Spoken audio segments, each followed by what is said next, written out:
Donc ce constat sur le fait qu'aujourd'hui on ne peut plus se développer que par de la croissance interne et on ne peut plus innover tout seul dans notre coin, fait qu'on a dû intégrer la croissance externe dans notre plan stratégique.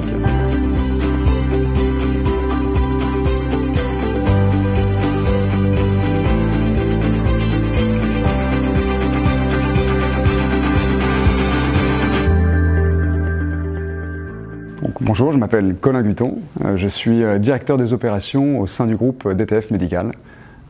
Et donc je supervise 4 services, le service R&D, le service qualité affaires réglementaires, le service industriel et le service SI.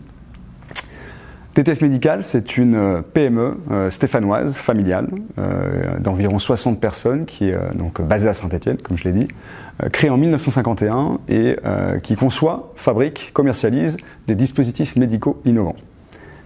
Nous sommes présents dans 3 univers, l'allaitement, où nous faisons des tire-laits électriques et des tétrelles, l'aérosol thérapie, où nous proposons des compresseurs aérosols et des nébuliseurs pour traiter les maladies bronchopulmonaires, mais également la plaie, où nous avons des solutions innovantes pour traiter les plaies chroniques de type pied diabétique ou ulcère veineux, mais également des plaies pour brûlures, avec aussi des technos d'électrofilage par d'une solution polymère.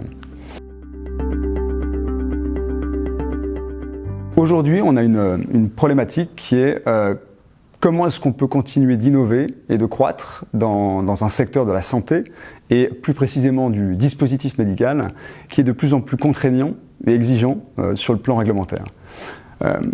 La croissance interne, pour nous, on fait face à 2 problématiques aujourd'hui. La première, c'est que innovation et MDR, qui est le nouveau règlement européen, sont 2 concepts un peu antinomiques, puisque la réglementation nous impose des délais beaucoup plus longs pour le développement de produits, sur l'accès marché, mais également des coûts supplémentaires, et mobilise l'ensemble des ressources, qualité réglementaire, mais également R&D. Ce qui fait qu'aujourd'hui, il est de plus en plus difficile d'innover puisque nos ressources sont focalisées sur le maintien de nos produits techniques actuels, sur la partie réglementation et la partie R&D. L'autre sujet, c'est que pour la croissance interne également, on a besoin d'efficacité, on a besoin de productivité. Et dans le secteur des DM, on est contraint, on a nos prix de vente qui sont réglementés, qui sont encadrés par le CEPS, le Comité économique des produits de santé. Donc on n'a pas la main sur les prix de vente totalement.